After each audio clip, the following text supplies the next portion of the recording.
¿Y si esta historia no significa lo que siempre te dijeron? ¿Estás escuchando lo que Dios realmente quiso comunicar? En las antiguas narrativas bíblicas, detrás de cada palabra, silencio, corrección o bendición, existe un tono divino que transforma nuestra comprensión humana. Acompáñanos a descubrir cómo las pruebas más duras pueden ser preludio de las mayores bendiciones, evidenciando el poder de Dios para convertir la adversidad en oportunidades de crecimiento y éxito. Consideremos la historia de Ismael desterrado al desierto de Parán. Más que un castigo, ese lugar simboliza fortaleza, supervivencia y propósito. Dios estuvo con él, y su vida en el desierto forjó una nación poderosa y un legado que persiste. Similarmente, José fue vendido como esclavo por sus hermanos y enfrentó injusticias, pero su fe y humildad lo elevaron, permitiéndole salvar a su familia y cumplir el propósito divino.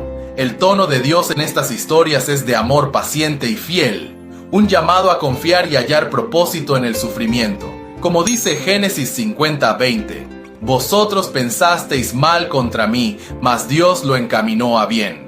Si deseas profundizar más en este tema, el libro El tono de Dios está disponible en línea para ti ahora mismo. ¿Sabías que las pruebas más duras pueden ser el preludio de las mayores bendiciones? La historia de Ismael, enviado al desierto por su propio padre, y la de José, vendido como esclavo por sus hermanos, nos muestran cómo Dios transforma las adversidades en caminos hacia la prosperidad. Acompáñanos en este recorrido por relatos bíblicos que evidencian el poder divino para convertir las pruebas en oportunidades de crecimiento y éxito. La historia de Ismael, hijo de Abraham y Agar, es una de las más enigmáticas y menos exploradas de la Biblia. Si bien muchos conocen el relato de su nacimiento y el conflicto que surge en el hogar de Abraham, pocos se detienen en la vida que Ismael llevó tras su destierro. La narrativa bíblica nos da una pequeña pero intrigante ventana hacia el destino de Ismael, especialmente en su vida en el desierto de Parán, un lugar simbólico de soledad, supervivencia y, a la vez, de propósito. ¿El destierro de Ismael, castigo o destino? Ismael nació del deseo de Abraham y Sara de tener descendencia, cuando Sara ofreció a su sierva Agar como esposa a Abraham. Este acto fue visto como una solución humana a una promesa divina, lo que desencadenó una serie de conflictos. Tras el nacimiento de Isaac, el hijo prometido de Sara, la tensión entre ella y Agar aumentó. En Génesis 21, 9-10, vemos cómo Sara exige a Abraham que despida a Agar e Ismael, años más tarde, para asegurar que la herencia de Isaac no sea compartida. En un acto de profunda tristeza, Abraham despide a su hijo Ismael, entregándole solo pan y agua para su viaje al desierto. En esta situación vemos a Ismael como el primer exiliado en la historia bíblica, enviado a una tierra inhóspita sin pertenencias ni protección, pero acompañado por la promesa de Dios de que también se convertiría en una gran nación. Génesis 21:13. Ismael y Agar vagan por el desierto hasta que finalmente llegan a Parán, un lugar donde Ismael crece, se fortalece y comienza una vida independiente. La vida en el desierto de Parán, fortaleza y supervivencia. Parán no era solo un desierto físico, sino un símbolo del destierro y la separación de la bendición de Abraham. Sin embargo, en este espacio inhóspito, Ismael demostró su capacidad para sobrevivir. Génesis 21:20 nos dice que Dios estaba con el muchacho, y creció, y habitó en el desierto, y se hizo un tirador de arco. Esta breve declaración revela una etapa de la vida de Ismael que suele pasarse por alto, su transformación en un cazador y guerrero, aprendiendo a manejar el arco y a depender de su habilidad para subsistir en un lugar difícil. En lugar de sucumbir, Ismael prosperó en Parán, con el favor de Dios sobre él a pesar de su distancia del linaje de Isaac. Parán es también un lugar de preparación.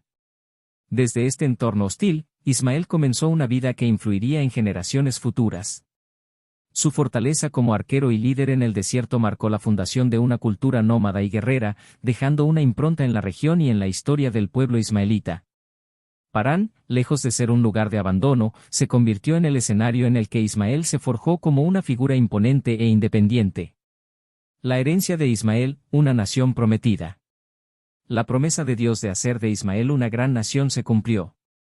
Su vida en Parán le permitió desarrollar habilidades y establecer lazos con tribus de la región, construyendo la base para la nación de Ismael, que más tarde se expandiría por la península arábiga. La esposa de Ismael, quien fue elegida por su madre de entre el pueblo egipcio.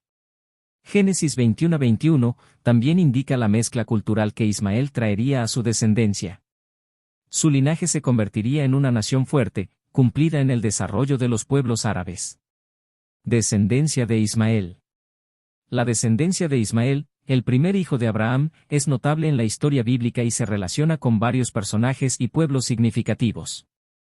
Según Génesis 25, 12-18, Ismael tuvo 12 hijos, quienes se convirtieron en los patriarcas de las tribus ismaelitas. Entre ellos destacan nombres como Nebaiot, que se asocia con la región de Nabatea, y Kedar, cuyos descendientes se mencionan como un pueblo guerrero en el norte de Arabia.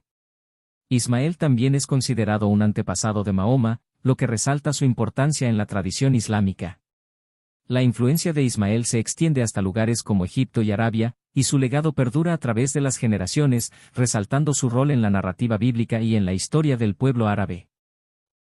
A menudo se le conoce como el padre de las naciones árabes, lo que posiciona su descendencia como un componente crucial en el contexto de la fe y la cultura de la región. Reflexiones sobre el primer exiliado. La vida de Ismael es una historia de resiliencia, supervivencia y cumplimiento de promesas en circunstancias adversas. Aunque fue expulsado de la casa de Abraham, Dios permaneció con él en Parán, mostrando que su bendición no depende de un lugar o de un linaje específico. Ismael es un recordatorio de cómo el propósito de Dios puede llevarnos incluso a los lugares más áridos para formar el carácter y cumplir su voluntad. En el desierto de Parán, Ismael no solo sobrevivió, encontró su destino y dejó un legado que aún resuena en la historia de los pueblos árabes hasta hoy. Años más tarde nos encontramos con los descendientes de Ismael, los ismaelitas. En el desierto se encontraron con José y sus hermanos. Sus hermanos, cegados por la envidia, lo vendieron como esclavo a una caravana de ismaelitas que se dirigían a Egipto, Génesis 37:28. En esta primera gran adversidad, la reacción de José no fue de desesperación ni de odio. Aunque fue traicionado, mantuvo una actitud de confianza en Dios. La Biblia nos enseña en Proverbios 3:5, confía en el Señor con todo tu corazón y no te apoyes en tu propia prudencia. Esta actitud de confianza lo mantuvo firme incluso en medio de la incertidumbre. Esclavitud en Egipto y la tentación. Ya en Egipto, José fue vendido a Potifar, un oficial del faraón. A pesar de ser esclavo, su integridad y dedicación pronto lo hicieron destacar, y Potifar lo puso al frente de su casa. Sin embargo, la esposa de Potifar intentó seducirlo. José, siendo fiel a Dios y a su maestro, rechazó repetidamente sus avances, hasta que ella lo acusó falsamente, lo que lo llevó a prisión, Génesis 39, 12-20. La actitud de José ante la tentación refleja lo que más tarde se nos ordena en 1 Corintios 6:18, huid de la fornicación. José no solo evitó caer en pecado, sino que incluso aceptó con humildad la injusticia de ser encarcelado por un crimen que no cometió. Esto nos muestra su profundo respeto por los mandatos de Dios y su disposición a sufrir por hacer lo correcto. Interpretación de sueños y su ascenso al poder. Mientras estaba en prisión, Dios le concedió a José la habilidad de interpretar sueños, lo que eventualmente lo llevó a ser llamado por el faraón para interpretar un sueño que perturbaba al monarca. José reveló que Egipto enfrentaría 7 años de abundancia seguidos por 7 años de hambre. A raíz de esta interpretación, el faraón nombró a José como su segundo al mando, encargado de preparar al país para la hambruna, Génesis 41, 39-41. El ascenso de José no fue resultado de una ambición egoísta, sino de su confianza en Dios y su disposición para servir, lo que recuerda el mandato de Mateo 23:12, el que se humilla será exaltado. Su humildad y fe inquebrantable no solo lo llevaron a una posición de poder, sino que lo pusieron en una situación donde podría salvar a su familia. El perdón a sus hermanos. Durante la hambruna, los hermanos de José fueron a Egipto en busca de alimento. A pesar de todo lo que le habían hecho, José los perdonó y reconoció que lo que ellos habían hecho con malas intenciones, Dios lo había usado para el bien, Génesis 50:20.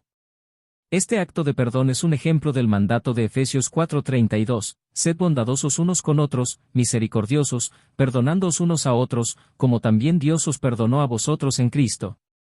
La vida de José es un ejemplo poderoso de cómo la fe, la integridad y el perdón pueden transformar la adversidad en una oportunidad para cumplir los propósitos de Dios.